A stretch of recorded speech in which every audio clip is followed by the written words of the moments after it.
Welcome to iDream media. So BP చాలామంది ఈ సమస్యతోని ఇబ్బంది పడుతూ ఉన్నారు. చిన్న వయసులోనే 20 ఇయర్స్ ఆఫ్ ఏజ్‌లోనే హై బీపీ అనేది ఇబ్బంది పెడుతుంది. అసలు ఎందుకు ఈ సమస్య ఇంతలా వస్తుంది? మరి బీపీకి టాబ్లెట్స్ వాడాల్సి వస్తే జీవితాంతం వాడాల్సిందా? వివరాలు తెలుసుకుందాం. ఈరోజు మనతో పాటు ఉన్నారు ప్రముఖ general physician doctor Prashanth Reddy గారు from Renova Hospitals, Banjara Hills. Doctor గారు నమస్తే అండి.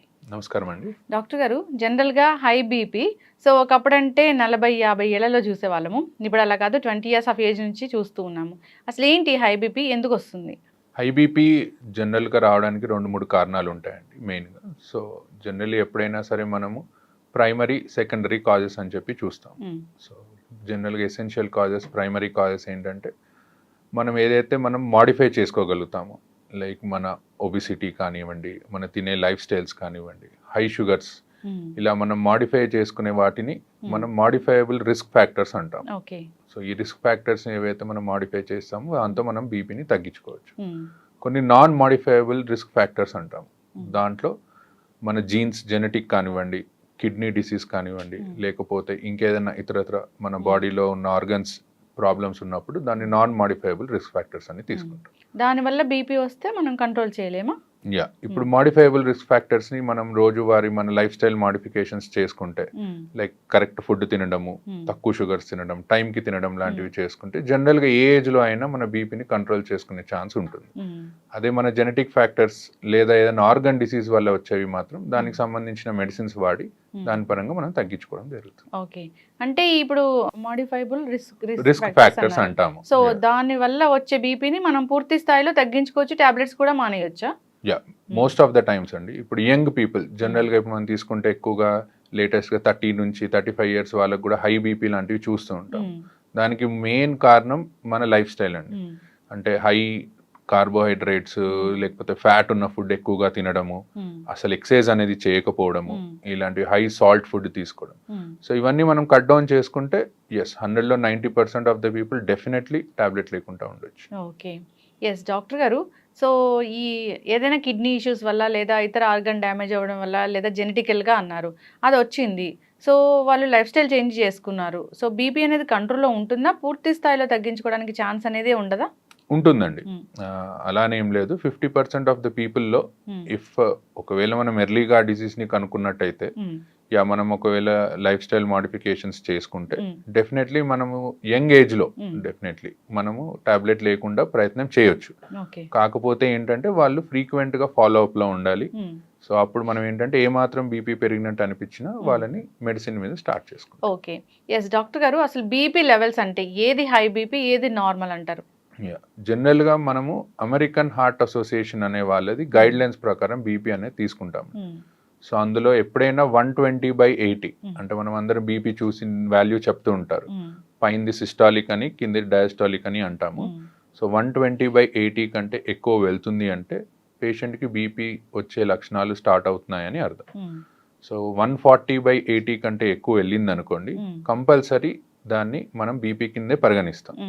ఈ మధ్యలో 120 నుంచి 130 మధ్యలో, 130 నుంచి 140 మధ్యలో ఉన్న వాళ్ళని స్టేజ్ 1, స్టేజ్ 2 కింద పరిగణించి వాళ్ళకి మెయిన్గా ఈ లైఫ్ స్టైల్ మాడిఫికేషన్స్ చేసుకోండి, మీకు టాబ్లెట్స్ అవసరం లేదు అని చెప్తాం.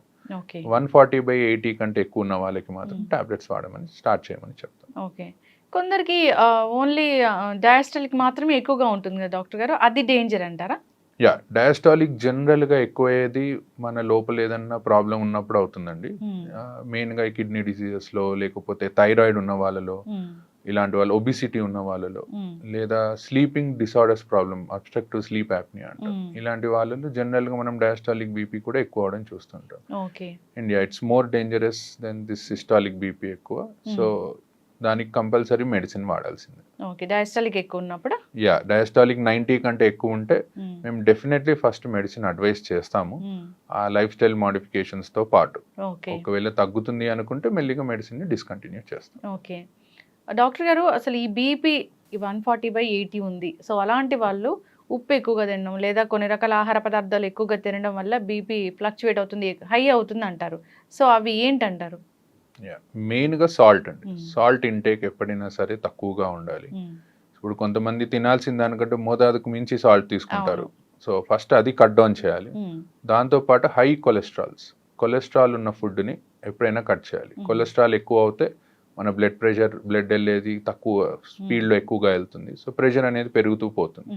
సో హై కొలెస్ట్రాల్ ఉన్న ఫుడ్స్ కానీ హై సాల్ట్ ఉన్న ఫుడ్స్ కానీ అవాయిడ్ చేసుకుంటే డెఫినెట్లీ మనం ఒక 5 to 10 డిఫరెన్స్ చూడొచ్చు బీపీలో. ఎస్, ఖచ్చితంగా డాక్టర్ గారు.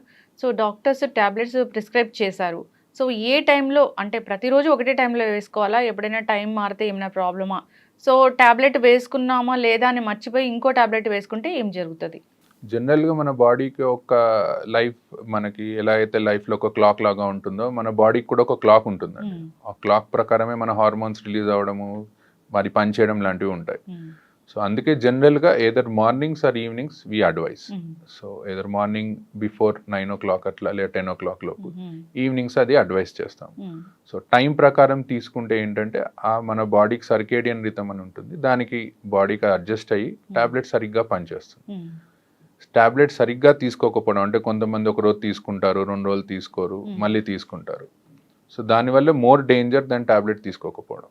సో దానివల్ల ఏమవుతుందంటే బాడీకి పని చేయాలా పని చేయొద్దా అనే దాంట్లో పడిపోయి టాబ్లెట్ పనితనం ఇంకా తగ్గిపోతుంది. ఓకే, అంటే ఒక రోజు 2 రోజులు తీసుకోవడం మానేస్తే మళ్ళీ తర్వాత స్టార్ట్ చేస్తే అలా అంటే దాన్ని ఫ్రీక్వెంట్ గా చేస్తారు. ఎప్పుడన్నా ఒకసారి అనేది అందరూ మర్చిపోతారు, that's okay, but maximum times మర్చిపోకుండా రోజు వేసుకోవడం is better option. Yes doctor గారు, ఫీవర్స్ వచ్చినప్పుడు నార్మల్గా డోలో అలాంటివి వేసుకుంటూ ఉంటారు. సో అది డాక్టర్ దగ్గరికి వెళ్ళే పని లేకుండా ఇంట్లో over the counter of medicine వాడుతూ ఉంటారు. సో హై బీపీ ఉన్నవాళ్ళు ఇలాంటి డోలోలు వేసుకోవచ్చా? సో అలాంటప్పుడు బీపీ టాబ్లెట్ వేసుకోవచ్చా లేదా? సో జనరల్గా బీపీలో 2 types చూస్తామండి. ఇప్పుడు ఫీవర్ వచ్చినప్పుడు కొంతమందికి బీపీ పెరగొచ్చు, కొంతమందికి తగ్గొచ్చు. సో ఇన్ఫెక్షన్ చాలా ఎక్కువ ఉందనుకోండి, అప్పుడు బీపీ అనేది బాగా తగ్గిపోతూ ఉంటుంది. సో దాన్ని మనం షాక్ అని అంటాం సిచ్యువేషన్. సో అందుకే ఎప్పుడైనా హై గ్రేడ్ ఫీవర్ వస్తే దో మీరు డోలో ఇంట్లో వేసుకున్నా సరే వెళ్ళి డాక్టర్ని కలవండి. కలిసి ఒకసారి బీపీ చెక్ చేసుకుంటే తక్కువగా ఉంటే అప్పుడు పేషెంట్ కండిషన్ని బట్టి టాబ్లెట్ ఆపేయాలా, డోస్ తగ్గించాలా అనేది డాక్టర్ కెన్ డిసైడ్. ఎస్, ఖచ్చితంగా డాక్టర్ గారు. చాలా మంది ఈ మిస్టేక్ అనేది చేస్తూ ఉంటారు. ఎస్, దానివల్ల ఇబ్బందులు అయితే వస్తూనే ఉంటాయి. ఎస్, ఏదైనా ఒక ఇష్యూ వచ్చినప్పుడు అప్పుడే కొత్తగా టాబ్లెట్స్ స్టార్ట్ చేశారు బీపీ టాబ్లెట్స్ అన్నప్పుడు ఇంట్లో మానిటర్ చేసుకోండి, మార్నింగ్ ఈవినింగ్ బీపీ లెవెల్స్ అని అంటారు. సో ఆ బీపీ లెవెల్స్ మానిటర్ చేసుకున్నాక నెక్స్ట్ ఎలాంటి టాబ్లెట్ రాయాలి, తక్కువ రాయాలా, డోసు ఎక్కువ రాయాలా, అలా చెప్తూ ఉంటారు కదా డాక్టర్ గారు. సో అప్పుడు ఏదైనా ఒక 2-3 రోజులు ఫ్లక్చువేట్ అయ్యి 2-3 రోజులు హైగా అయ్యి తర్వాత నార్మల్గా ఉంది లేదా లో అయిపోయినప్పుడు అప్పుడు టాబ్లెట్స్ రాయడం అనేది ఎలా ఉంటుంది, ప్రిస్క్రైబ్ చేయడం అనేది ఎలా ఉంటుంది? జనరల్గా ఎవరికైనా ఫస్ట్ టైం బీపీ వచ్చినప్పుడు అండి, ఎక్కువగా యంగ్ ఏజ్ వాళ్ళకి, let's take less than 50 years young age వచ్చిన వాళ్ళకి మేము ఏం చెప్తామంటే దేర్ ఇస్ హై ఛాన్స్ మన లైఫ్ స్టైల్ మార్చుకొని ఇలా చేసుకొని మనం బీపీ తగ్గించుకోవచ్చు అని. అండ్ ఒక్కొక్కసారి డాక్టర్ దగ్గరకు వచ్చినప్పుడు రీడింగ్ అనేది ఎక్కువ రావచ్చు. వైట్ కోట్ హైపర్ టెన్షన్ అంటాము, అంటే డాక్టర్ని చూడగానే బీపీ అనేది పెరుగుతూ వెళ్తుంది. సో అలాంటి వాళ్ళకి ఏం చెప్తామంటే మీరు ఒక 3 to 5 days 2 times in a day check చేసుకోండి రీడింగ్స్ అని. సో కన్సెక్యూటివ్ రీడింగ్స్ అండి, అంటే 3 consecutive రీడింగ్స్ 3 సార్లు ఎక్కువ వచ్చాయనుకోండి డెఫినెటివ్గా టాబ్లెట్ స్టార్ట్ చేస్తాం. సో 3 సార్లు కాకుండా ఒకసారి వచ్చింది మిగతా 2 times తక్కువ వచ్చింది అలా అనుకుంటే first life style modifications advice చేస్తాం. ఎస్, ఖచ్చితంగా డాక్టర్ గారు.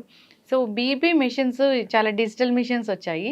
సో వాటిలో చెక్ చేసుకుంటే వచ్చేది కరెక్ట్ వాల్యూ అయినా నార్మల్గా డాక్టర్ దగ్గరికి వెళ్ళినప్పుడు వేరే బీపీ మిషన్ ఉంటుంది, అది కరెక్టా? సో ఎట్లా అంటారు? ఎలక్ట్రానిక్ మిషన్స్కి మేము చూసే మిషన్స్కి ఏంటంటే మెర్క్యూరీ ఉంటుందండి మేము చూసే మిషన్స్లో, it's much more accurate. Electronic మిషన్స్లో ఒక 5 mm వరకు డిఫరెన్స్ ఉంటుంది. బట్ మెయిన్గా మిషన్ కంటే ఎక్కువ చూసే పొజిషన్ అండి, చూసే పొజిషన్, చూసే టైమ్. సో ఎప్పుడైనా సరే బీపీ మిషన్ అనేది మన లెవెల్ ఆఫ్ హార్ట్ దగ్గరికి ఉండాలన్నమాట. సో ఎవరన్నా కూర్చొని బీపీ చూసుకుంటున్నారు అనుకుంటే బీపీ మిషన్ ఒక టేబుల్ మీద పెట్టి మన హార్ట్ లెవెల్లో ఉండేటట్టు, పడుకున్నప్పుడు మన పక్కన హార్ట్ లెవెల్లో ఉండేటట్టు చూసుకోవాలి. సో అలా చూసుకుంటే 90% ఆఫ్ ద టైమ్స్ రీడింగ్స్ కరెక్టే వస్తాయి. అండ్ మీరు అన్నట్టు మా దీనికి అండ్ మనం ఇంట్లో చూసుకునే ఎలక్ట్రానిక్ మిషన్స్కి ఒక 5 mm వరకు డిఫరెన్స్ ఉంటుంది. అండ్ బోత్ హ్యాండ్స్లో కూడా మీరు ఒకవేళ చూసినా at the same time 5 to 10 mm of HG difference అనేది ఉంటుంది. ఎస్, ఖచ్చితంగా డాక్టర్ గారు. ఏదైనా కానీ ఈ బీపీ వచ్చినప్పుడు జాగ్రత్తలు తీసుకోవాలని కోరుకుందాం. చాలామంది ఫాలోఅప్స్ కూడా వెళ్ళరు, సంవత్సరాల తరబడి అదే మందులు వాడుతూ ఉంటారు. సో అలా వాడటం కూడా డేంజరే కదా డాక్టర్ గారు? యా అండి, most important thing is follow up అండి. సో బికాజ్ ఏంటంటే కొన్ని టాబ్లెట్స్ కొన్ని కండిషన్స్లో డిస్కంటిన్యూ చేస్తాం. సపోజ్ ఒక 50-year పర్సన్కి మనం టాబ్లెట్ స్టార్ట్ చేసామనుకోండి, బై 60 years వచ్చేసరికి ఆయనకి వేరే ఏదైనా కాంప్లికేషన్ ఏదైనా ఉండొచ్చు. ఏజ్ పరంగా కిడ్నీ ప్రాబ్లం ఉండొచ్చు, డయాబెటీస్ వచ్చి ఉండొచ్చు, హార్ట్ ఇష్యూ వచ్చి ఉండొచ్చు. అలాంటప్పుడు ఆ టాబ్లెట్ కంటిన్యూ చేయాలా డిస్కంటిన్యూ చేయాలా అనేది మేము కండిషన్ని బట్టి మారుస్తూ ఉంటాం. సో ఫ్రీక్వెంట్ ఫాలోఅప్స్, ఎక్కువగా కుదరకపోయినా అట్లీస్ట్ ఒక 3 to 4 monthsకి ఒక్కసారి డాక్టర్ని వెళ్ళి కలవడం, ఏం టాబ్లెట్స్ వాడుతున్నారో చూడడం, అండ్ ఫ్రీక్వెంట్గా కిడ్నీ చెకప్ అనేది ఒకటి చేయించుకుంటూ ఉంటే బెటర్. బీపీ ఉంటే కిడ్నీ కూడా ఫెయిల్ అవుతుందని చెప్తారు కదా డాక్టర్ గారు?